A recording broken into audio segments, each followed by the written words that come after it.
So Lee Cronin's The Mummy is finally out.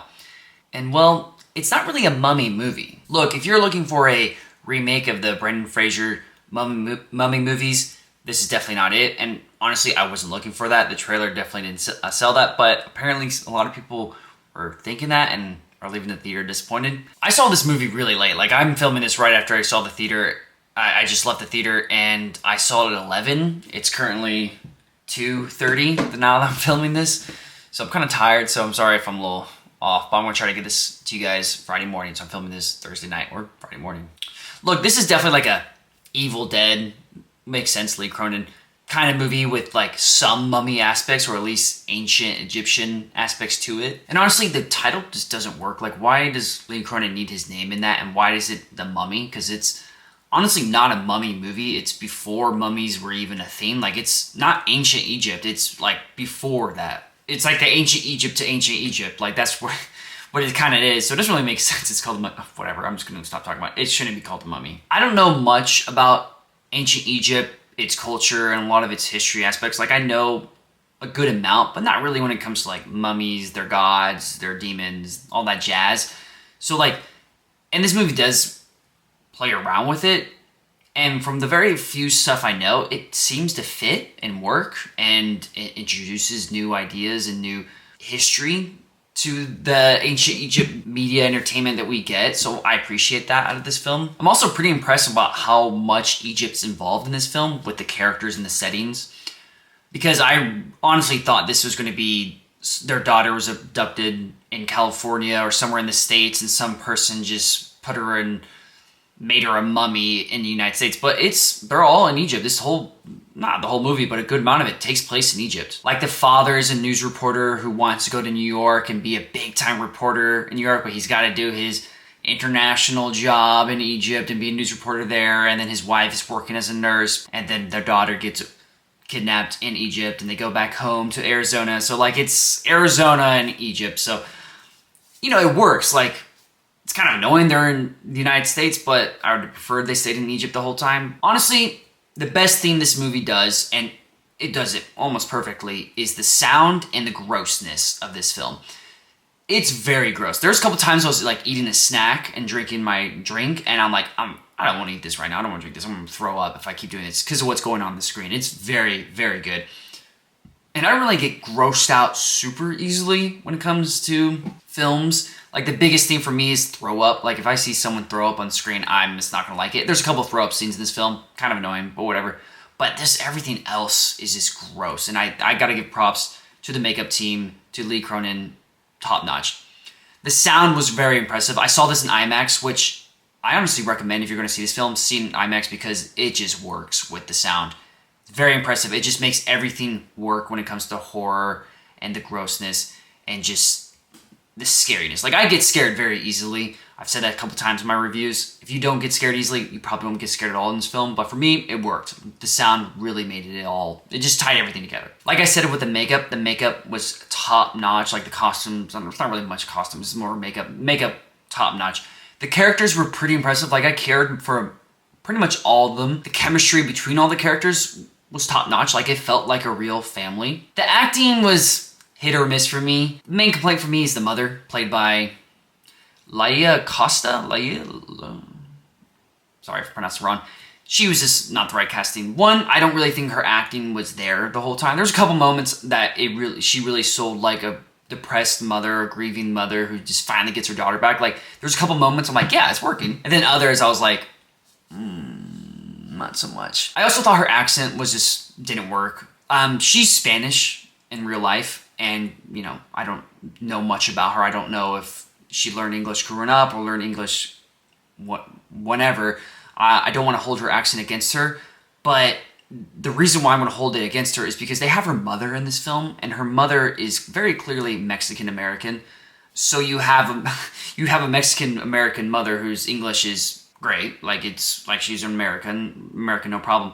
And then her daughter is very clearly European with her accent. It's not automatic, oh, she's Spanish. She's Spanish. It's just, she's like a European person with a strong accent. And just, it didn't make sense. Like, if you're going to have her be who she is, which is Spanish, totally fine.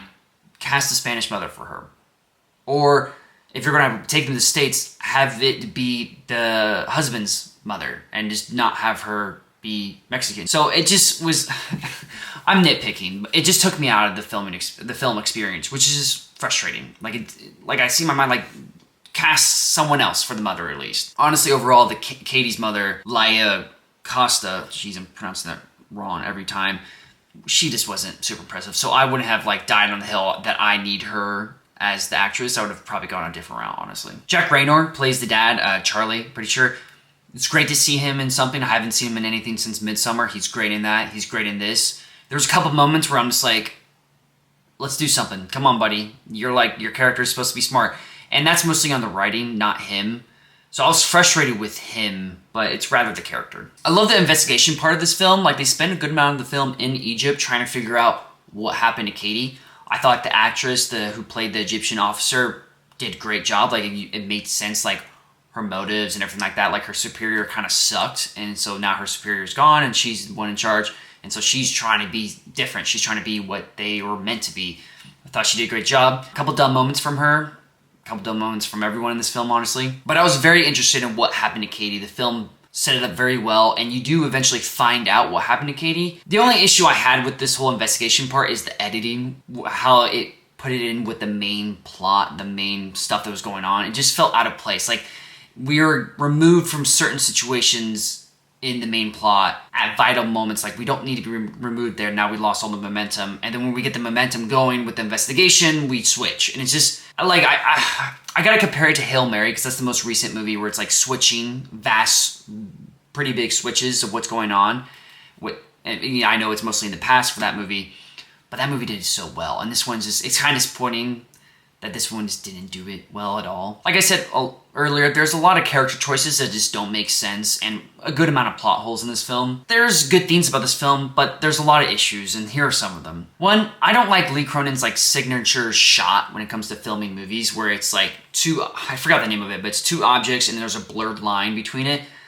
I don't like it. I don't like any shots or anything that really takes you out of the filming experience and makes you reminds you that you're watching a movie. Like, it's just kind of dumb. There's a good amount of poor CGI in this film, which is frustrating because the makeup is so well done.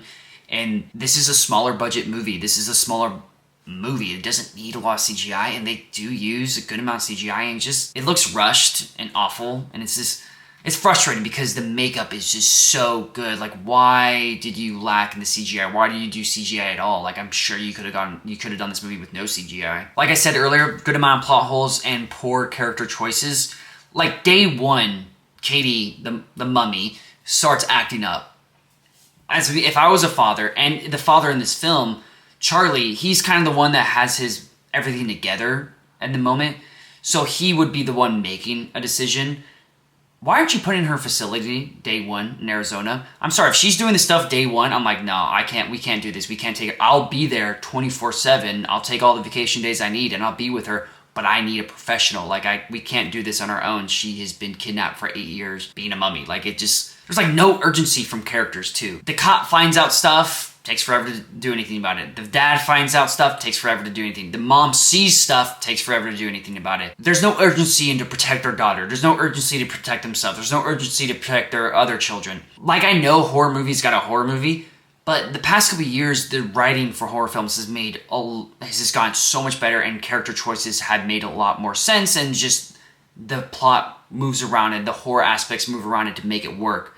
And this film just lacks in that, and it just goes back to like cheap horror movies where, the characters gotta act dumb so we can get a movie going. Like, I gotta say, this is one of the few movies that I really want to talk about spoilers when it comes to my reviews, but I'm not going to, because I try to avoid that in my movie reviews. But there's a lot of things I want to talk about, and it's good stuff and also bad stuff. Like I want to say, why is this happening in the movie? Like, I'll just say, like, the other family, what's the deal with them? Like, I know they kind of explain it, but like, are they blessed?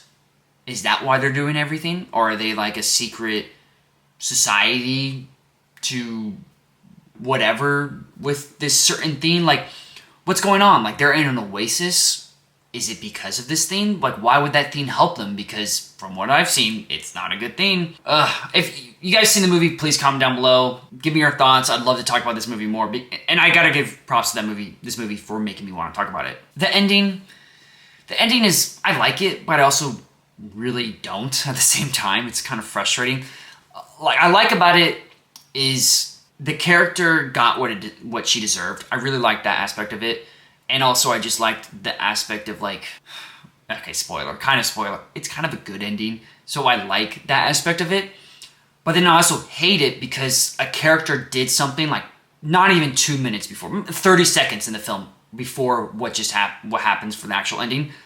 And so it doesn't matter anymore. Like, that character, what the big choice they did, doesn't matter. Like, what was the point of us getting emotional or caring? You didn't even let it settle for a couple minutes. You just, 30 seconds later, doesn't matter. That's really frustrating. Like, it just makes a lot more sense to keep with the original idea. I feel like it was super necessary for the movie. I think I would have liked it a lot more. And you just, like, I felt good. Like, okay, let's go with the ending. But I'm like, thinking about it for a second. I'm like, that is, why? Like, why? Honestly, if you like Lee Cronin's work and you're interested in a new kind of take on a mummy that's not really a mummy, it's before a mummy, I'd check this out.